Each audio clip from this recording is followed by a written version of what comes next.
சிம்ம ராசி நண்பர்கள் அனைவருக்கும் வணக்கம். அனைவருக்கும் இனிய புத்தாண்டு நல்வாழ்த்துக்கள். புத்தாண்டையொட்டி 3 கிரக பயிற்சிகள் இருக்கின்றன. சனி பயிற்சி ஏற்கனவே நடந்து விட்டது. குரு பயிற்சியும் ராகு கேது பயிற்சிகளும் மே மாதம் நடக்கவிருக்கின்றன. இந்த 3 பயிற்சிகளையும் கணக்கில் கொண்டுதான் நாம் புத்தாண்டிற்கான பலனை எடுக்கின்றோம். முதலாவதாக குரு பயிற்சியை பார்ப்போம். குரு பயிற்சி மிகவும் சாதகமாக இருக்கின்றது. 11ல் வரக்கூடிய குரு லாபகுரு என்று கூறுவோம். அத்தகைய லாபஸ்தானத்தில் வரப்போகும் குரு குரு பலனை அடைவார். உங்களுக்கு வேலை தொழிலில் முன்னேற்றத்தையும் திருமணம் குழந்தை பிறப்பு போன்ற சுபகாரியங்களையும் நடத்தி கொடுப்பார். ஆனால் குரு 11ல் இருக்கக்கூடிய காலகட்டத்தில் அஷ்டம சனியும் நடக்கின்றது. 8ஆம் வீடு என்பது எதிர்பாராத திடீரென்று நடக்கக்கூடிய விஷயங்களை குறிக்கக்கூடிய இடம். அத்தகைய இடத்தில் சனி வருவதால் எதிர்பாராத சில விஷயங்கள் நடப்பதற்கு வாய்ப்பு இருக்கு. எந்த விஷயத்தில் உங்களுக்கு பாதிப்பு இருக்கும் என்று கேட்டால், எது உங்களை அதிகம் பாதிக்குமோ அந்த விஷயத்தில் பாதிப்பு இருப்பதற்கு வாய்ப்புகள் இருக்கு. கொஞ்சம் ஸ்ட்ரெஸ்ஃபுல்லான டைம் பீரியட். ஆனால் குரு 11ல் இருக்கும் ஒரு வருட காலம் அஷ்டம சனியின் பாதிப்புகள் வெகுவாக குறையும். குரு ஒரு ப்ரொடெக்டிவ் ஷீல்டா உங்களுக்கு இருக்க போறார். இன்னொரு பாயிண்ட், நான் இதை இன்னொரு வீடியோல கூட கவர் பண்ணியிருக்கேன். 7ஆம் வீட்டில் ராகு இருப்பதால் 8ஆம் வீட்டு கெடு பலன்கள் குறைவாகத்தான் நடக்கும். 7ஆம் வீடு என்பது 8ஆம் வீட்டிற்கு 12ஆம் வீடு. எப்பவுமே 8ஆம் வீட்டில் கிரகங்கள் சஞ்சாரிக்கும் போது 7ஆம் வீட்டிலும் கிரகங்கள் சஞ்சாரித்தால் 8ஆம் வீட்டு கெடுபலன் குறைவாக நடக்கும் என்பது விதி. இதுக்கு வேதை அப்படின்ற ஒரு கான்செப்ட் இருக்கு. அதனாலதான் அஷ்டம சனியின் பாதிப்புகள் சிம்ம ராசியினருக்கு கம்மியாகத்தான் இருக்கும். இன்னொரு பாயிண்ட், சனி குருவோட வீட்டில் இருக்கார். அதனால சாந்தமாகத்தான் இருக்கின்றார்.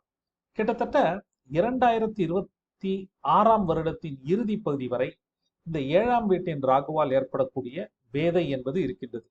குரு 11ல் இல்லாமலும் இந்த வேதை என்ற அமைப்பு இல்லாமல் இருந்திருந்தால் சிம்ம ராசியினர் மிகுந்த பிரச்சனைகளை சந்தித்திருப்பீர்கள் என்பதுதான் உண்மை.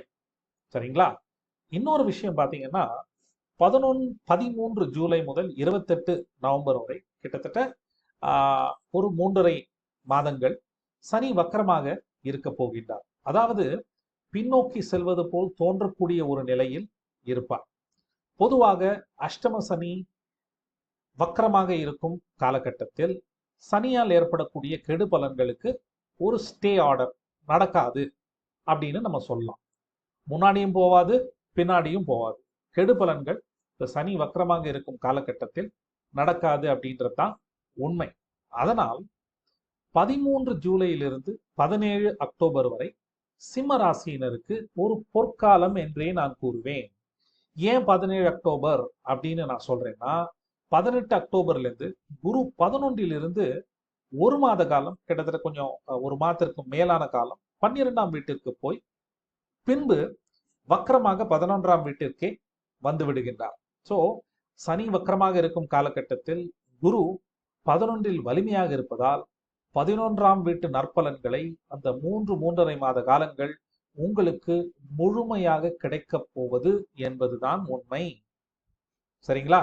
இதை கொஞ்சம் மனசுல வச்சுக்கோங்க. இது டெஃபினெட்லி a பாசிட்டிவ் பாயிண்ட். இப்போ திருமணம் முடிக்கிறது, எல்லாம் வேலை சேஞ்ச் பண்றது, சில பேர் வெளிநாடு வெளி மாநிலம் போகணும் அப்படின்ற வாய்ப்புகள் வந்தா இந்த பீரியட் 3.5-4 மாதங்கள் யூஸ் பண்ணிக்கோங்க. ஓகே.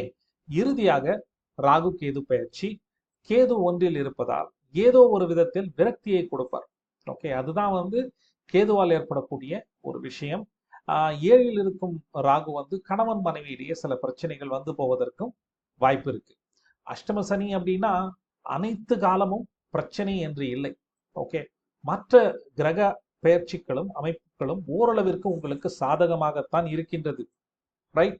ஸோ பிரச்சனைகளுக்கு நடுவே நன்மைகள் கண்டிப்பாக இருக்கும். நான் முன்பே கூறியது போல இந்த 3.5-4 மாதங்கள் அனைத்து விதமான நற்பலன்களையும் சிம்ம ராசியினர் அனுபவிப்பீர்கள் என்பதுதான் உண்மை. ஓகே, இந்த பீரியடை மிஸ் பண்ணிடாதீங்க. அஷ்டம சனி எதுவும் பண்ணக்கூடாது அப்படின்லாம் இல்லை. திருமணம்லாம் நடக்கலாம், வேலை சேஞ்ச் பண்ணலாம், வெளிநாடு, வெளிமாநிலம் போன்ற வாய்ப்புகள் வந்தால் கண்டிப்பாக இந்த பீரியட்ல எடுத்துக்கொள்ளலாம். சரிங்களா? இதுவரை நாம் பார்த்தது பொது பலன். துல்லியமாக பலன் எடுப்பதற்கு நாம் ஜனனகால, அதாவது உங்களுடைய பிறந்த நேரத்தில் இருக்கக்கூடிய கிரகங்களின் நிலைகளையும் வைத்துத்தான் துல்லியமான பலன்களை எடுக்க முடியும். இதுவரை நாம் பார்த்தது பொது பலன்.